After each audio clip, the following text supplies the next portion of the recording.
Hey, I know, another month, another time I don't have a professional setup, but bear with me, it's temporary. For me, today is the 5th of July, which means I'm gonna have to write down notes. Very first thing I wanna do is to chill.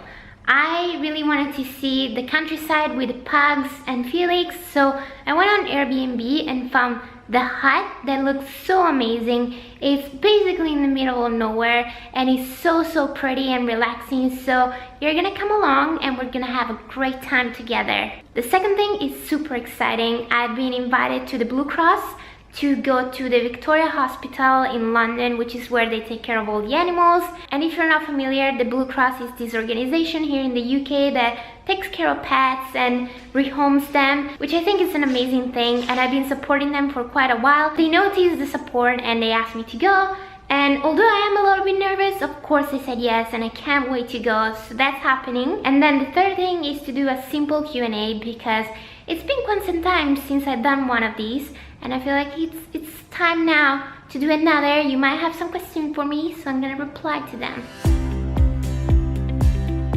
Good morning, today is the 11th, I think, and we are packed. Here's my backpack, and we're ready to go, right? Yes.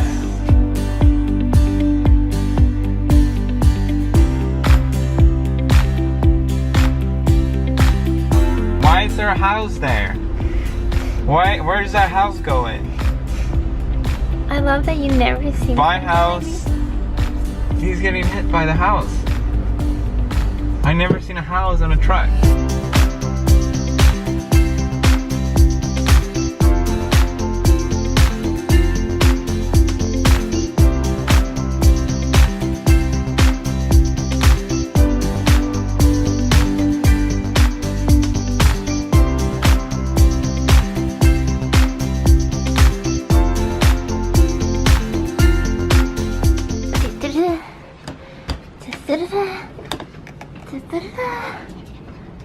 Nice. Obama Llama. Look at the view from there. It's incredible. So tell us, Poots, what's the plan for the day? I don't know, just chill. We're gonna play some games. We're gonna watch horror movies and play games. How though? We don't have internet. There's Are not you even serious? a TV here. Oh no. This is like off the grid. Oh no. Do you have your laptop here? Yeah, but there's no reception. Yeah, but do you have a horror movie on your laptop? No. Why wouldn't you have a horror movie on your laptop? I'm not the only one to watch a horror movie. We're in a cabin in the woods, man. Man. I would say more cabin on the field. What are you guys doing? Why are you guys there? Why is that, baby? Why is that? Why are you teaching her to do this? Huh? Is he teaching you bad things? This is the greatest moment of my life.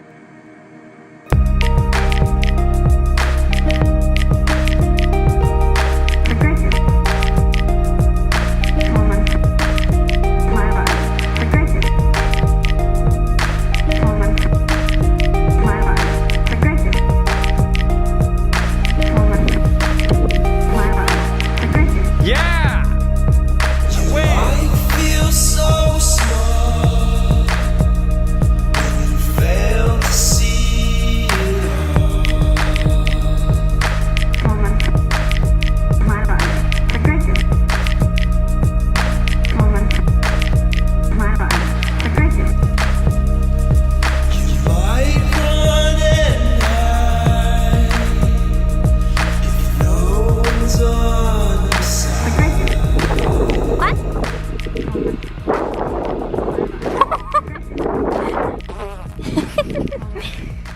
Talking about your farts, Booga.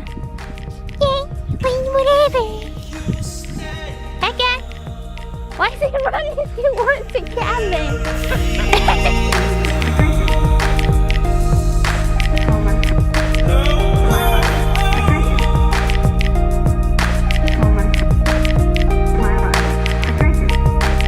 So when you disappear,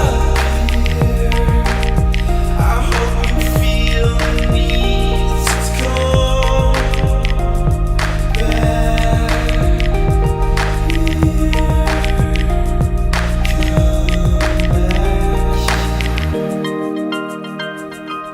night. Good night.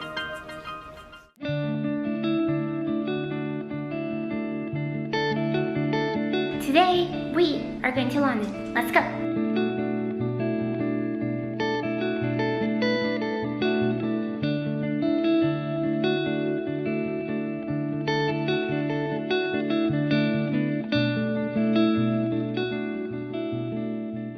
When I entered the hospital, I was greeted by Emma Stone, the manager, Bronte McConnell, which is the digital media officer, and together we met up with Mark Bosley, which is the chief vet, to get a private tour. The first step was saying hi to Ratty, a little abandoned kitten that was mistakenly hit on the head from someone thinking that she was a rat.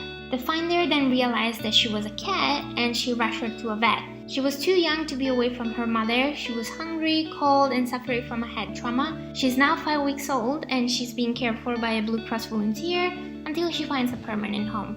To give you some backstory of the Blue Cross, sick, injured, and homeless pets have found shelter in here since 1897. The Victoria Hospital in London was opened in 1906 and is believed to be the oldest animal hospital in the world that still opens its door to this day to more than 40,000 pets every year. Their goal by 2020 is to be able to help 70,000 animals yearly, but in order to make this happen, they need our support. The Blue Cross currently has 12 rehoming centers across UK, 4 hospitals, 5 pet care clinics, and hundreds of volunteers. One service that I was told about that I find to be amazing is their mobile pet clinic, which moves around a few areas in order to help pets that otherwise wouldn't be so well taken care of. Mark then explained me that the van they use has some machinery inside, but is not big enough to have surgeries in it. So try to imagine what being able to operate in it would mean. That would save so many more lives on the spot. Unfortunately, they currently don't have the funds for this project, but once again, with our help and donations, they might reach their goal sooner.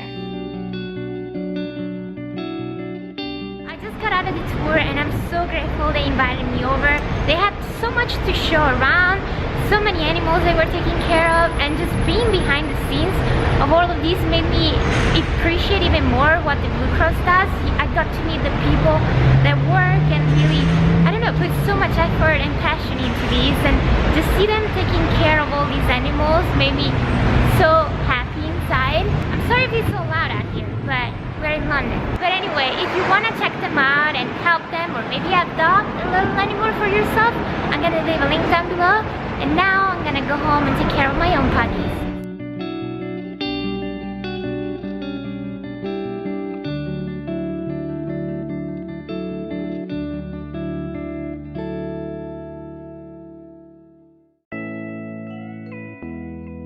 First question, what made you choose to live in Brighton? Would you live in any other city in the UK? We kind of just wanted to find a place where we could both speak, be independent without needing each other for every single thing. So obviously the choice was England.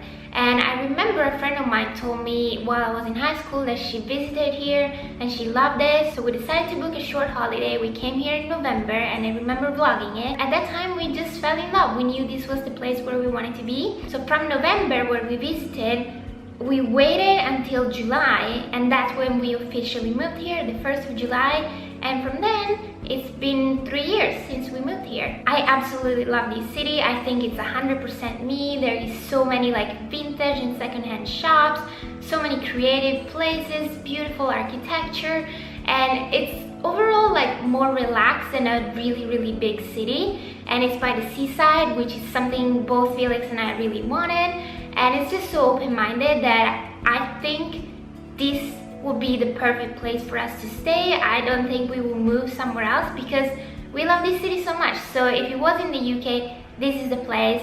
If it was somewhere else, you know, we might move somewhere else in the future, but for now, this is home. Do you ever feel jealous from Felix? I mean, when you see his channel growing massively on a very large scale as compared to yours? Absolutely not. I think being jealous of someone is such a silly thing. If you've seen someone being successful, first you should be happy, but second, it should be an inspiration to you. And this may sound weird, but if you do have social anxiety like I do, you will understand this concept. When you put yourself out there, it's already hard enough. And the more people kind of come your way, the more you feel like you're the center of attention. So I would never want to be as big as Felix is because I wouldn't be able to handle it. He does it so well. I would not be. If more people find me and they just like me, that's great. And I appreciate all the Marzia fans that are here. So I'm happy for him and I'm happy for myself. What's the most effective way you deal with social anxiety? I don't know. I've always had it for such a long time, and in the beginning I just thought I'm just shy, which I am. But when I started working on this field, I kind of realized that it was way more than that. So I remember a few years ago when I moved to UK, I didn't know anyone. I didn't know how things worked around here, and my anxiety was awful. For the longest time, I wouldn't even leave the house.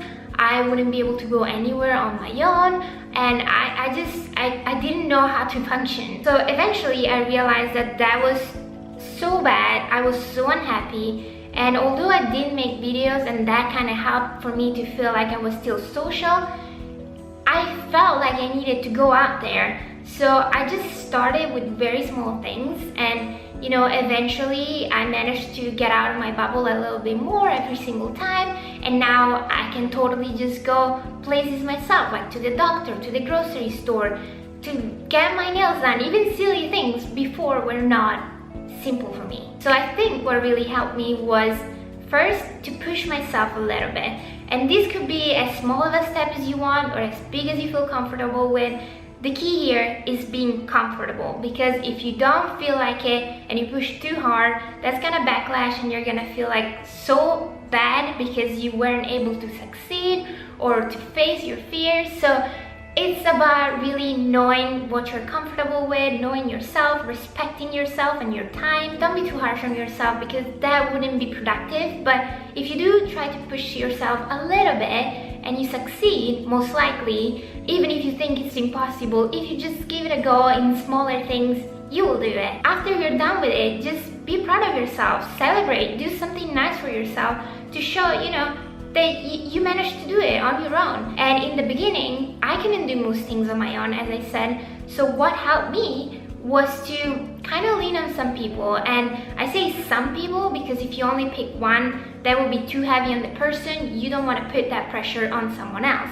But if you do have like a friend and a partner and maybe your family, I don't know, you can just invite them over to do things with you, and eventually you will feel like you're doing the right thing. You can do it on your own and it just gets easier. I couldn't go to the mall, but then Emma came around and we went together. And now if I need to run and get something, I can do it myself.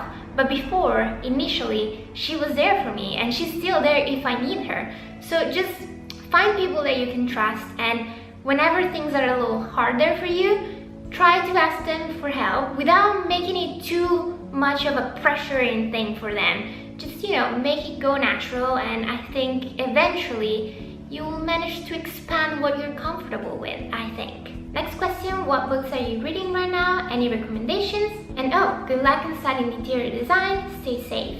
Because I'm studying interior design, I have been struggling to find time to read because there is so much to read, both on the chapters, both on books that I have to read. But the one book that I picked up a few days ago is called Chia-chan and Me. I think it's translated in English, and it's by Banana Yoshimoto, my favorite writer. I only read about 20 pages for now, and as always, it kind of starts slow and a little bit sad, but that's why I like it. And I feel like all of her books have some kind of mystery and really deep meanings going underneath the story. But try to read any of her books. They are quite short, so if you don't like it, it's not like you wasted time. And when you read them, try to really focus on what she's trying to transmit rather than the story just itself, because her stories, to be honest, are pretty simple most of the time, but I always relate to her characters, and the way she writes is just so good. If you were to have another pet, what type would it be and what would you name him or her? So,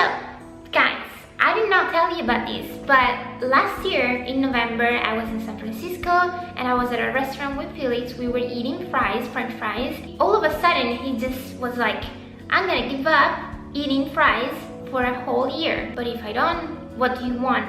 And I was like, I want a French bulldog. He was like, okay, deal done. We went on, for many months I was so afraid because he was not eating them, he was not touching them, he didn't seem like he was interested, until a few weeks ago, which I had on camera, he just ordered fries and I was like, what? And I was just so confused. So technically I want the pet, and right now I'm waiting for my dog to come.